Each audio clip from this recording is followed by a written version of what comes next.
5 வருடத்துக்கு முன்னம் எப்படி இருந்ததுன்றதை நீங்கள் ஒப்பிட்டு பார்ப்பீர்களாக இருந்தால் உண்மையிலே தலைகீழாக மாறி போயிருக்கான். 34 வருடத்துக்கு முதல் இந்த ஊரை விட்டே போட்டார்கள். கால் ஆளெல்லாம் நசிஞ்சு தக்காளி மாதிரி நசிஞ்சு தான் வழியில் வருவோம். 42 கிலோமீட்டரும் 700 மீட்டரும். பேருந்தில் நீ எனக்கு ஜன்னலோரம். இந்த வீடு என்னுடைய வாழ்க்கையில் ஒரு முக்கியமான வீடு. இந்த இடத்துல நிற்கிறேன் நான் இப்போ.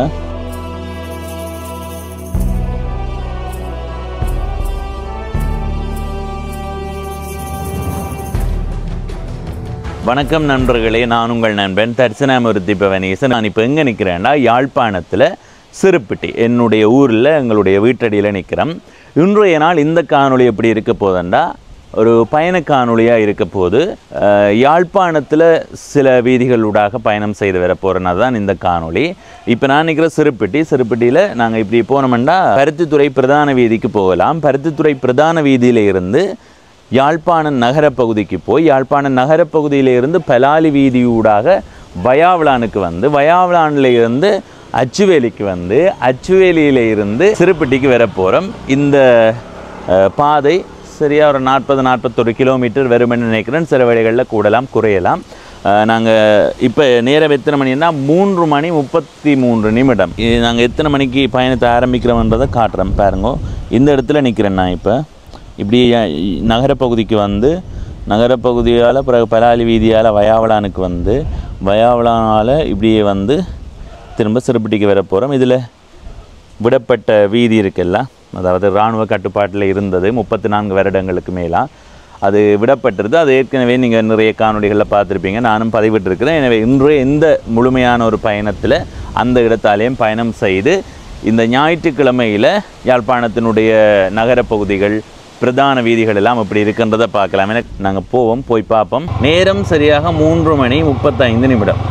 எத்தனை மணிக்கு வீட்டை வந்து சேர்றோம்ன்றதை பார்ப்போம். நான் கிலோமீட்டரையும் மாற்றி விட்டுட்டு போகிறேன். அப்போ தான் சரி 0 விட்டு இருக்குது. எத்தனை கிலோமீட்டர் ஓடுறோம், எத்தனை மணிக்கு வீடு வந்து சேர்றோம்ன்றதை பார்ப்போம். சரி, இப்போ நான் யாழ்ப்பாணம் பருத்தித்துறை வீதிக்கு வந்து விட்டேன். இதில் இருந்து நேர போனால் யாழ்ப்பாண நகரப்பகுதி வரும். இந்த வீதியினுடைய இடப்பக்கம் பாருங்கோ, பச்சை பசையலண்டு வயல் நிலம் சிறப்பாக இருக்குது. மழை பெய்து வெள்ளமெல்லாம் வடிந்தோடி குறிப்பிட்ட வயல் பரவாயில்லை, சில வயல்கள் வந்து பெரிய அழிவு தான். அதே மாதிரி வெள்ளப்பக்கம் பாருங்க,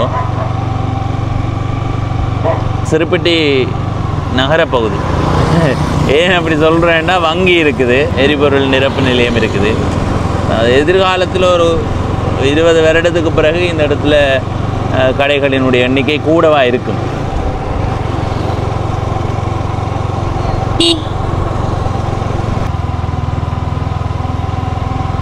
இதில் ஒரு புதிய வீடு கட்டி கொண்டிருக்கிறார்கள். வீடு வடிவாக இருக்கு. இது நீர்வேலி சந்தி. இந்த இடமும் எதிர்காலத்தில் இன்னும் சிறப்பாக மாறும். இப்போ இந்த இடப்பக்கம் திரும்பி பாருங்க. இந்த இடமெல்லாம் முன்பு வந்து இந்த அளவு கடைகள் பெரிய கட்டடங்கள் இருக்கையில் இப்போ தான் கூடிக்கொண்டு வருது. பிள்ளையார் கோயில், வாய்க்காட்டரவை பிள்ளையார் கோயில் என்று சொல்கிறது என்ன, இதில் இருக்கிறது தான் நீர்வேலி சந்தை. இது வந்து காலை வேளையில் வந்தால் எவ்வளவு கூட்டமாக இருக்கும் என்பதை உங்களால் பார்க்க முடியும்.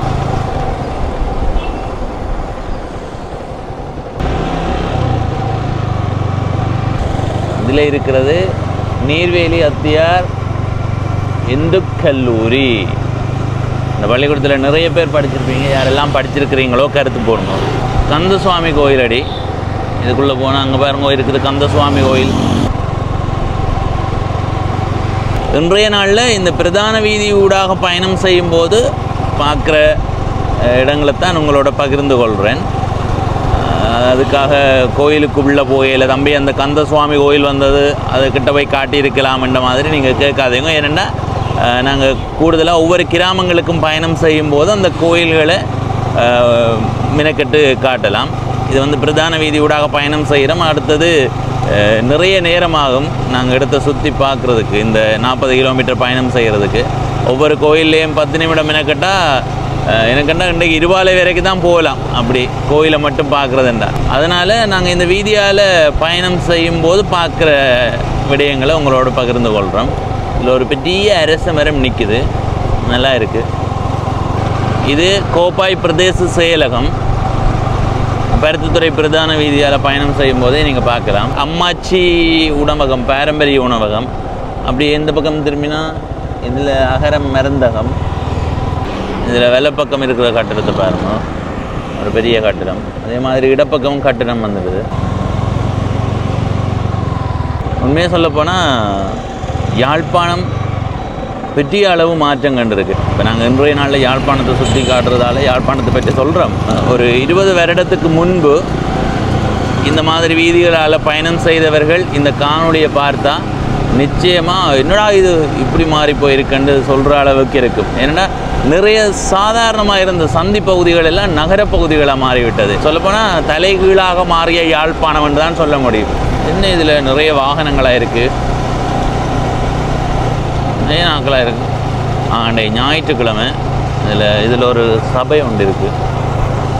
சரி சரி,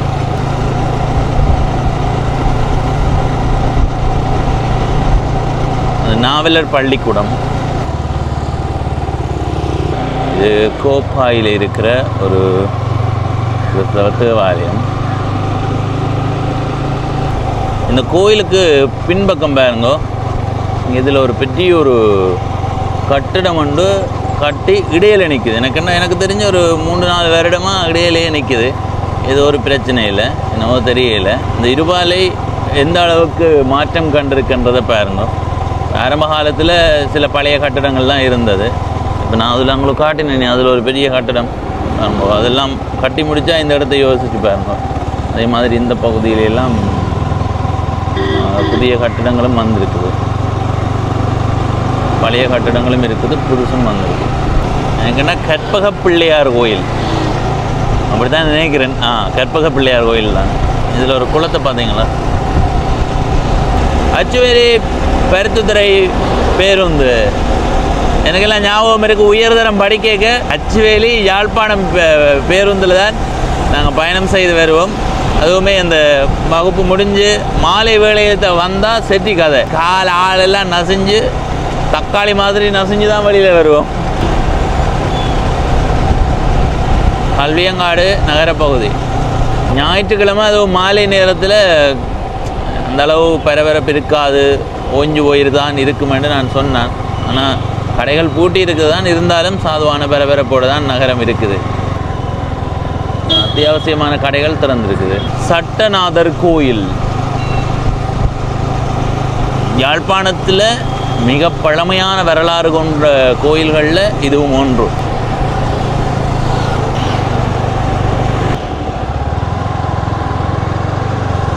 பார்த்தீங்களா? எனக்கிட்ட இதுக்குள்ளே 6 வீடு இருக்குன்னு நான் அறிஞ்சினேன். அபி விலாஸ். இதில் கற்கள், அடுத்தது சின்ன சின்ன சிலைகள், சாடிகள், அப்படி இப்படின்னு நிறைய இருக்குது. நேரம் 4:08. என்ன நடந்ததுன்னா, நாங்கள் பயணம் செய்து வரும்போது ஒரு அழைப்பொண்டு வந்துடுது. அந்த அழைப்போட கொஞ்சம் நேரம் நின்று கதைக்க வேண்டியதாக போச்சு. நல்லூர் கோயில் சிறப்ப நாங்களும் வரைக்கும் நல்ல மணி ஓசை கேட்குது. கோயிலினுடைய முன்பகுதி இப்படி இந்த கோபுரத்தை பார்த்தீங்களா? இந்த இடமெல்லாம் மழை பெய்து இவ்வளோ தண்ணி நின்றது. என்ன இன்றைக்கு கொஞ்சம் பத்திட்டுது. இதுக்குள்ளே நிறைய கடை தொகுதிகள் இருக்குது. ஐஸ்கிரீம் கடை. இந்த இடமெல்லாம் உடுப்பு கடை. பெரிய அளவில் தண்ணி நின்றது இந்த பகுதியெல்லாம். எவ்வளோ அலைச்சலாக இருந்திருக்கும். இதுக்குள்ளே ரியோ இருக்குது. அங்கே நாங்கள் இப்போ அரசடி சந்திக்கு வந்து விட்டோம்.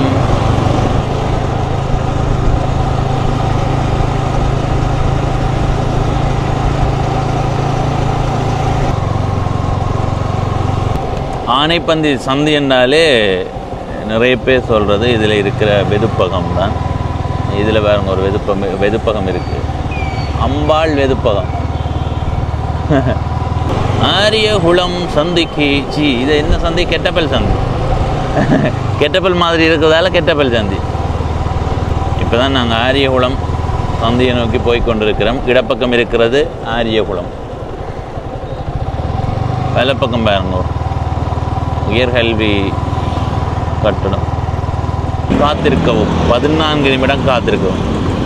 ஞாயிற்றுக்கிழமை என்றாலும் வாகன போக்குவரத்துகளும் பயணங்களும் கூடுதலாக அந்த மற்ற நாட்களில் வேலை விடயங்களாக நகரப்பகுதிக்கு வருவார்கள். சனி ஞாயிறுண்டா கொஞ்சம் பொழுதுபோக்குக்காக வருவார்கள். இந்த ஞாயிற்றுக்கிழமை என்றதால் நிறைய பேர் படத்துக்கும் சாப்பிட போகிறதுக்கும் வருவார்கள். வெள்ளப்பக்கம் போனால் நகரப்பகுதிக்கு போகலாம், நாங்கள் நேராக போவோம். இந்த இடத்துல பாருங்கள் ஒரு பெரிய கட்டடம் ஒன்று வந்து கொண்டிருக்கு. புதிய புதிய கட்டடங்கள் இப்படி நிறைய வந்து கொண்டிருக்கு பாருங்க. அதில் இடப்பக்கம் திரும்பி போனால் தொடர்ந்து நிலையத்துக்கு போகலாம்.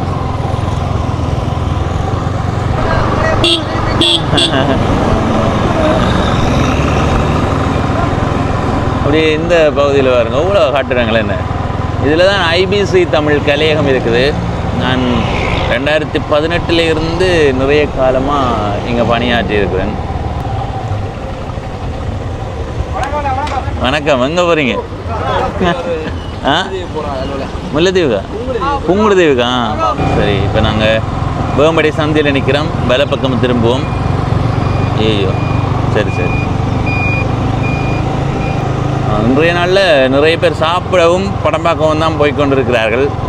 அதை விட கடற்கரைக்கு போகிறதெல்லாம் இன்றைக்கு சாத்தியம் இல்லை. ஏனெண்டா மழைக்கு பிறகு எல்லாம் பதற்றத்தோடு இருக்கிறார்கள். இதை வைத்தியசாலை வீதி என்று சொல்வார்கள். இப்போ பார்த்தீங்களா, இதில் ஒரு பெரிய கட்டடம். இந்த மருத்துவ பரிசோதனை கூட நினைக்கிறேன். எனக்கு சரியாக அந்த பக்கம் போனால் வழியாக பார்த்து சொல்லலாம். குறைவு மற்ற நாட்களோடு ஒப்பிடும்போது நெரிசல் மிக குறைவு. ஆனால் இதே நெரிசல் மாதிரி தான் தெரியுது சில இடங்களில். இப்போ இந்த இடத்துல கொஞ்சம் பயணம் செய்யலாம், சில இடங்களுக்கு போனால் கடும் நெரிசலாக இருக்குது.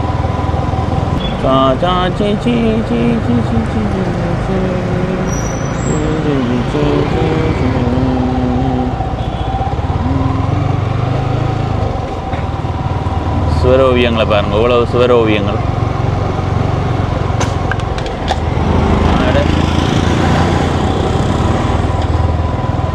இப்படி இதுக்குள்ளால் போனாலும் இது பார்க்கலாம். நாங்கள் இப்படி எந்த பக்கமாக போவோம். என்ன இப்போ நாங்கள் பயணம் செய்து கொண்டிருக்கிறது கஸ்தூரியார் வீதி, யாழ்ப்பாணம். இந்த பகுதியில் கூடுதலாக நகைக்கடைகளும் லத்திரனியல் கடைகளுமா தான் இருக்கும். இன்றைய நாளில் முழுவதுமாக போட்டி இருக்குது. இந்த வீதியெல்லாம் சாதாரண நாட்களில் வந்தால் கடும் நெருக்கடியாக தான் இருக்குது. வெள்ளப்பக்கம் பாருங்கள் இவ்வளோ பெரிய கட்டடம் வந்துங்க. அதில் இப்போ நாங்கள் வெள்ளப்பக்கம் திரும்புவோம்.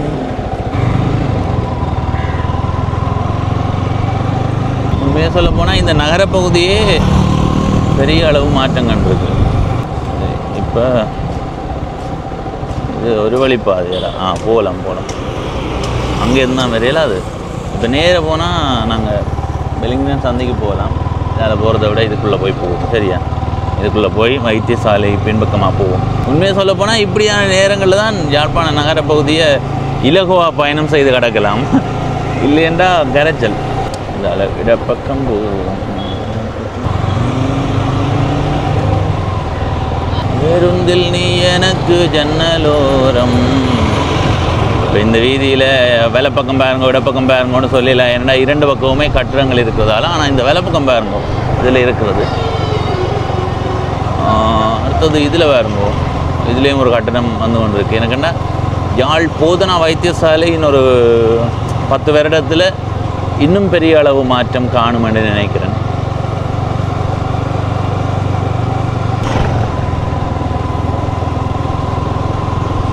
மாற்றம் ஒன்றே மாறாதது. அதனால தான் யாழ்ப்பாணம் இப்படி மாறி போய்கிறது.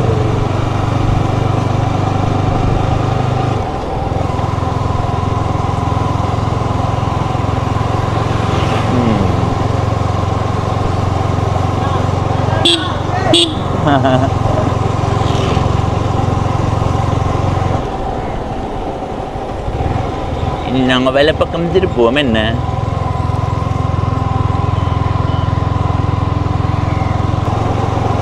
இப்போ நேராக போனால் நாங்கள் ஆரியகுளம் சந்தைக்கு போகலாம். நாங்கள் அந்த பகுதியால் தான் போனாங்க. அதனால் இப்படி இடப்பக்கம் திரும்ப போகிறோம்.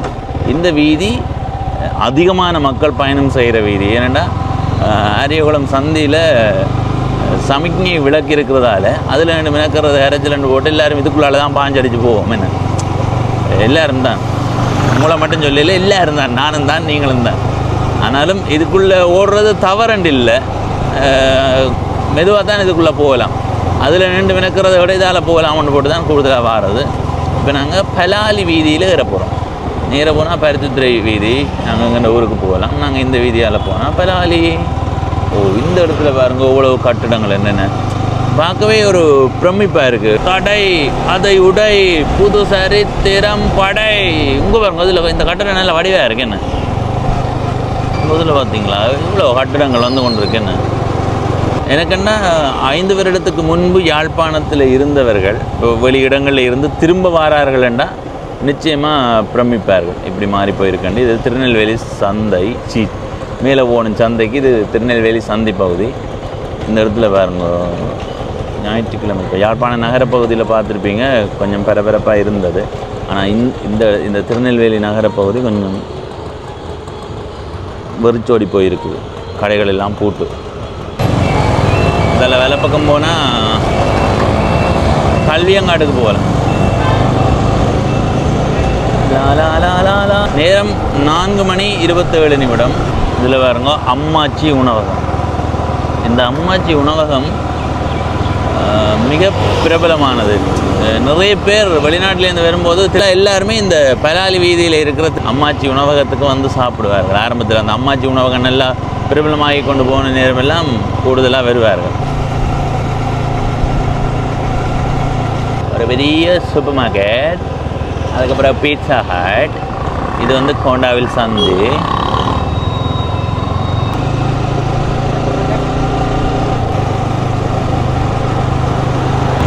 இதில் ஒரு உணவகம் இருக்குது. நான் ஒரு காலம் இங்கே வரையில. எதிர்காலத்தில் ஒரு நாளைக்கு வந்து சாப்பிட்டு பார்ப்போம். அவ்வளோ கட்டிடங்கள் புதுசாக வந்து கொண்டு இருக்குண்டு.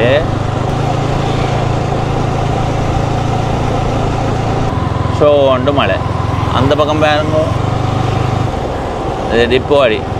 இதில் இருக்கிறது அரச பேருந்து டிப்போ.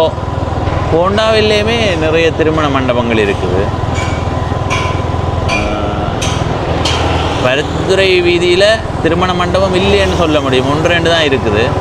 எனக்கு என்ன 1 தான் இருக்குது. என்ன பலாலி வீதியில் கூடங்க இதுலேயும் ஒரு திருமண மண்டபம் இருக்கு பாருங்க.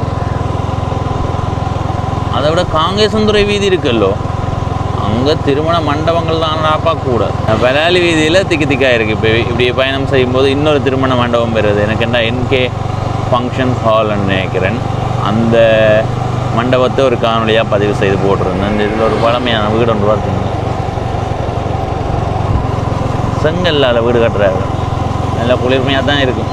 இது வந்து உரும்பிராய் சந்தி. இதில் வெள்ளை பக்கம் பாருங்க, அதில் கடைகள். அப்படியே இடப்பக்கம் திரும்பி பாருங்க, இங்கால நிறைய கடைகள் இருக்குது. இங்கே இந்த கடை ஞாபகம் இருக்குது. அதுவாக இந்த வெள்ளை பக்கம் ஒரு கிறிஸ்தவ தேவாலயம் ஒன்று இருக்குது. ஆனால் இதுலேயும் ஒரு திருமண மண்டபம் இருக்கு. கோயில்.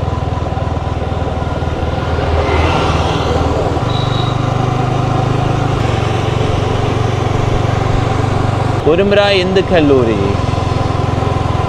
யாரெல்லாம் இங்கே படித்த நீங்கள் கையெழுத்துங்க.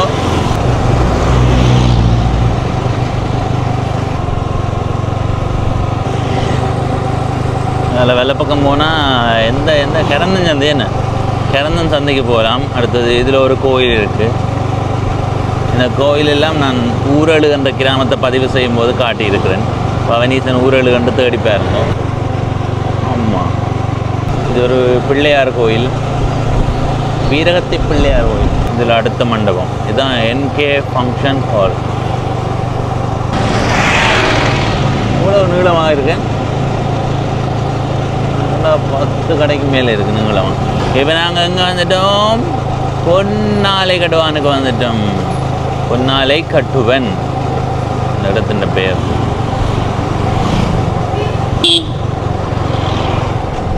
ஒரு கதைக்கு இந்த யுத்த இடப்பெயர்வுகள் இல்லாமல் இருந்திருந்தால் இன்னும் பெரிய அளவில் வளர்ச்சி அடைந்த இடங்களாக இருந்திருக்கு. இப்போவே இந்த இடத்த பாருங்க, இவ்வளோ வடிவாக இருக்குன்னு.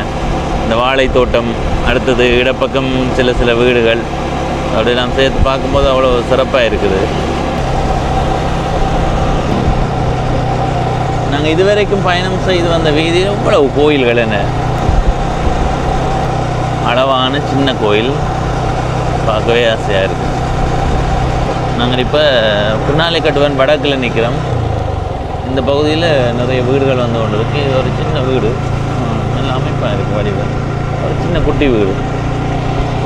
இப்போ நாங்கள் புன்னாலைக்கட்டுவனில் தான் நினைக்கிறோம். இந்த பகுதியில் பாருங்க சேதப்பட்ட வீடுகள்.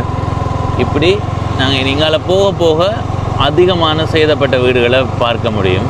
இந்த இடத்துல பாருங்கோ, அப்படியே இந்த பக்கம் திரும்பி பாருங்கோ. அதே மாதிரி அப்படியே பயணம் செய்து வந்தால் இந்த இடத்துல பாருங்கோ.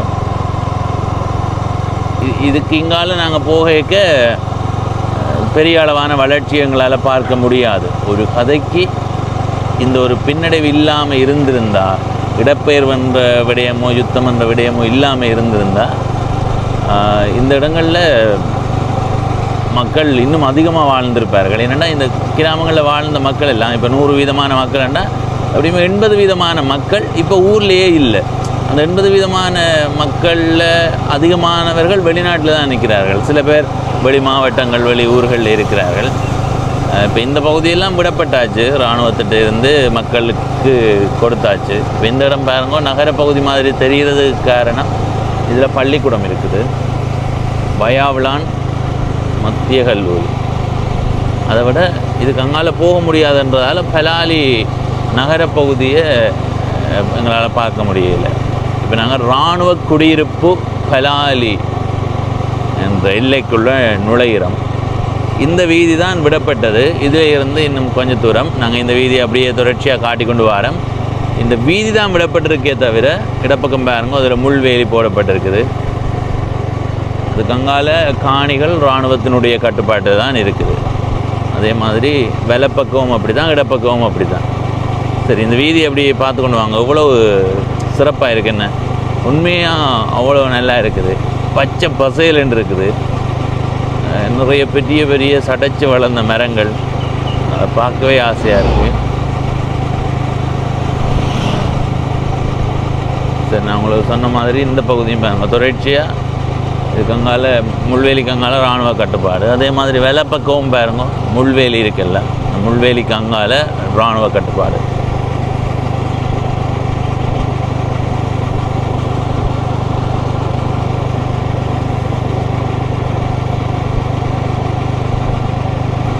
இந்த இடத்த அப்படி வெட்டாமையே உங்களுக்கு தாரணம். ஏனெண்டா நிறைய பேர் திரும்பவும் இருக்கா பார்க்கணும்னு யோசிப்பீங்க. என்ன சொல்லுவாங்க, இந்த வீதியை அன்றாடம் பயன்படுத்தி வாழ்ந்தவர்கள் 34 வருடத்துக்கு முதல் இந்த ஊரை விட்டே போட்டார்கள். இப்போ அவர்கள் வெளிநாடுகள்லையோ வெளி ஊர்கள்லையோ இருந்து இங்கே வர முடியாத சூழ்நிலை இருக்கும் சில பேருக்கு. சில பேர் அடுத்த வருஷம் வருவோம்னு யோசிப்பீங்க. அப்படி யோசிக்கக்கூடியவர்கள் விட்ட காணியை விட்ட வீதியோ இருக்கா இன்னொருக்கா பார்த்தா நல்லா இருக்கும்னு யோசிப்பீங்க. எல்லாம் உங்களுக்காகத்தான் இந்த பயணம். இப்போ நாங்கள் இதால் வேலை பக்கம் போவோம். நேராக போனால் பலாலி நகர பகுதி, பலாலி சந்தி. நாங்கள் அங்கே போக முடியாது, அதனால இந்த வீதிக்கு போவோம். இப்போ விடப்பட்ட வீதியினுடைய நீளம் 1 கிலோமீட்டரும் 250 மீட்டரும் என்று நான் நினைக்கிறேன். இந்த வீதி விட்டாச்சு தானே, ஆனால் அங்கே பாருங்க முள்வேலியை, அதுக்கு அங்கால இராணுவ கட்டுப்பாடு. நிறைய பேர் வந்து விறகு எல்லாம் வட்டி கொண்டு போக தொடங்கிட்டாங்க. இங்கே இதில் பாருங்க, இதுக்குள்ளே பாருங்க எவ்வளோ பெரிய வீடுண்டு, எவ்வளோ ஆசையோட கனவோட கட்டி இங்கே வாழ்ந்திருப்பினும் என்ன. ஆனால் பாருங்க, இன்றைக்கி அவர்கள் இந்த ஊர்லேயே இல்லை. 34 வருடங்களுக்கு முன்பே இங்கே இருந்து போட்டார்கள்.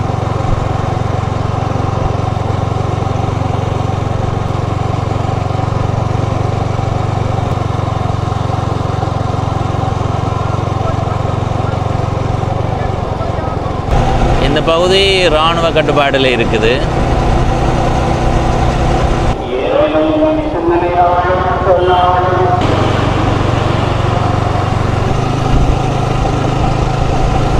கூடுதலாக இந்த இராணுவத்தினருடைய கட்டுப்பாட்டில் இருக்கிற பகுதிகளில் வீதியினுடைய 2 பக்கமுமே பெரிய மரங்கள் வைக்கப்பட்டிருக்கும், இல்லைன்னா பூங்கன்றுகள் வைக்கப்பட்டிருக்கு.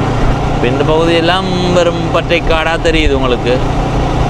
ஆனால் நான் சொன்ன மாதிரி ஒரு இடப்பெயர்வு இல்லைன்னா இந்த இடமெல்லாம் குடியிருப்புகள் தான். ஏன்னா ஒரு குடும்பம் இருக்குதுண்டா, அந்த குடும்பத்தில் ஒரு 6 பிள்ளைகள்ண்டா, அந்த 6 பிள்ளைகளுக்கும் காணியை பிரித்து கொடுத்து அந்த இடம் நெரிசலாகவே வந்துடும். இப்படி இந்த இடப்பக்கம் திரும்பும் அதில் ஒரு வீடு இருக்குது பாருங்க. இந்த வீடு என்னுடைய வாழ்க்கையில் ஒரு முக்கியமான வீடு. யூடியூப் சேனல் ஆரம்பித்த காலப்பகுதியில் இந்த வீடும் மக்கள்கிட்ட சென்றடைந்தது அதிகமாக. பெரிய ஒரு வீடு, சிறப்பு. நாங்கள் இப்போ நிற்கிறது இந்த என்ன பள்ளிக்கூடமான ஐயோ பள்ளிக்கூடத்தில் வேறு பார்க்க மறந்துட்டேன். அப்படி இடப்பக்கம் திரும்பினா காவல் நிலையம் அச்சுவேலி. அச்சுவேலி நகரப்பகுதி ஒரு அளவான நகரப்பகுதி தான். இப்போ நாங்கள் என்ன செய்வோம்னா இதால் இடப்பக்கம் போய் வருவோம். தான் அச்சுவேலி பேருந்து திரைப்படம், பேருந்து நிலையம்.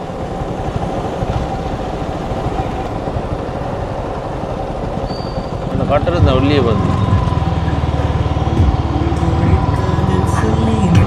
அதில் இடப்பக்கம் போனாலும் சில சூப்பர் மார்க்கெட் இருக்குது, மற்றபடி பெருசாக ஒன்றும் இல்லை.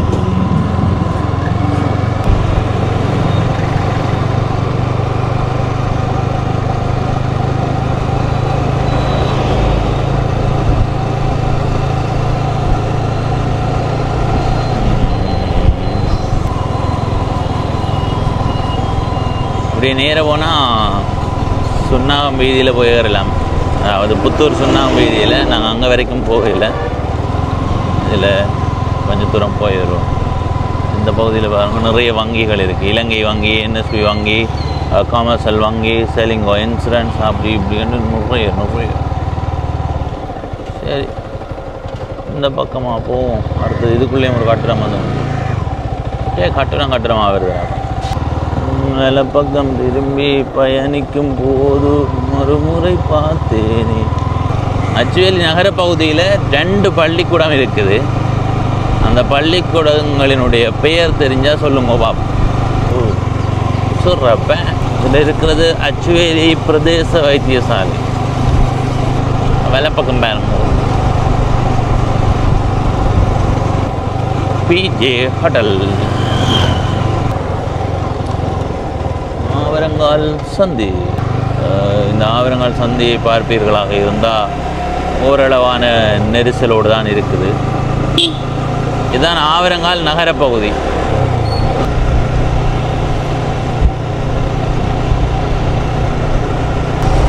இதில் ஒரு பெரிய மண்டபம் கட்டி கொண்டிருக்கிறார்கள். நீண்ட காலமாக இந்த மண்டபம் கட்டப்பட்டு கொண்டிருக்கு. இந்த கொரோனா பாதிப்பால் கொஞ்சம் விழுபட்டிருக்குமென்னு நினைக்கிறேன். அடுத்தது இந்த பக்கம் ஆவரங்கால் சிவன் கோயில்.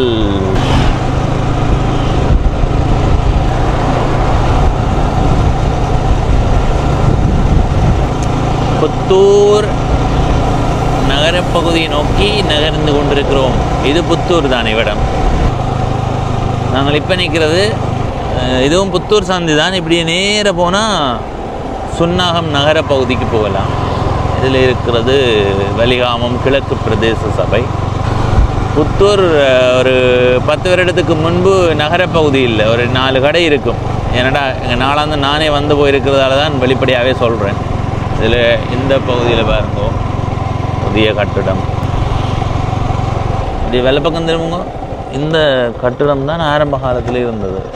ஆனால் இப்போ இதை விட இந்த பக்கம் இருக்கிற கட்டிடத்தை பாருங்க, பெரிய பெரிய கட்டிடங்கள் என்ன.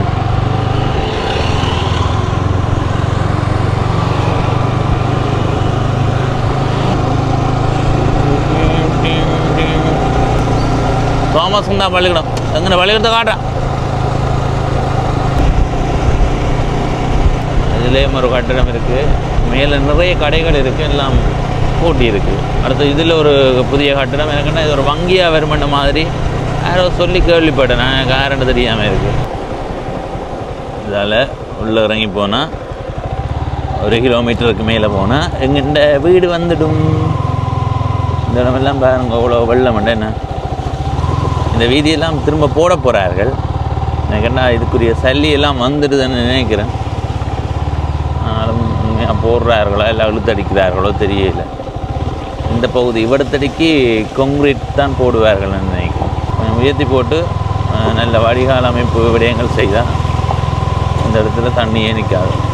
சரி, நாங்கள் இப்போ எங்கள்கிட்ட வீட்டடிக்கு வந்துட்டோம். இப்போ பாருங்கோ, நாங்கள் பயணம் செய்து வந்த கிலோமீட்டர் எவ்வளோ கொண்டு பாருங்கோ, 42 கிலோமீட்டரும் 700 மீட்டரும். நேரத்தை பாருங்க 5:08. நாங்கள் 3:35க்கு தொடங்கினாங்க. அப்படின்னா 1 மணித்தியாலமும் 33 நிமிடமும் எடுத்துருக்கு நாங்கள் இந்த பயணத்தை முடித்து வீட்டை வாரதுக்கு. உண்மையிலேயே நாங்கள் இந்த பயணத்தை பற்றி சொல்கிறதுன்னு சொன்னால், நாங்கள் மேலோட்டமாக அப்படியே பயணம் செய்து வந்திருக்கிறோம். 5 வருடத்துக்கு முன்னம் எப்படி இருந்ததுன்றதை நீங்கள் ஒப்பிட்டு பார்ப்பீர்களாக இருந்தால் உண்மையிலே தலைகீழாக மாறி போயிருக்கு. அந்த அளவுக்கு பெரிய அளவு வளர்ச்சி கண்டிருக்குது. நாங்கள் பலாலி வீதியால் எல்லாம் வரும்போது நிறைய புதிய புதிய கட்டிடங்கள், அது மாதிரி பருத்துறை வீதி நிறைய புதிய புதிய கட்டிடங்கள் பார்க்க முடியுது. இந்த பயணத்தில் நீண்ட நாளைக்கு பிறகு நீங்கள் இந்த வீதியை பார்த்துருந்தால் அந்த மாற்றத்தை உங்களாலேயுமே உணர முடியும். எனவே இன்றைய நாள் இந்த காணொலியை பார்த்து உங்களுக்கு நன்றிகள். சரி, இப்போ இந்த காணொலியிலிருந்து விடைபெறுகிறேன். நன்றி, வணக்கம்.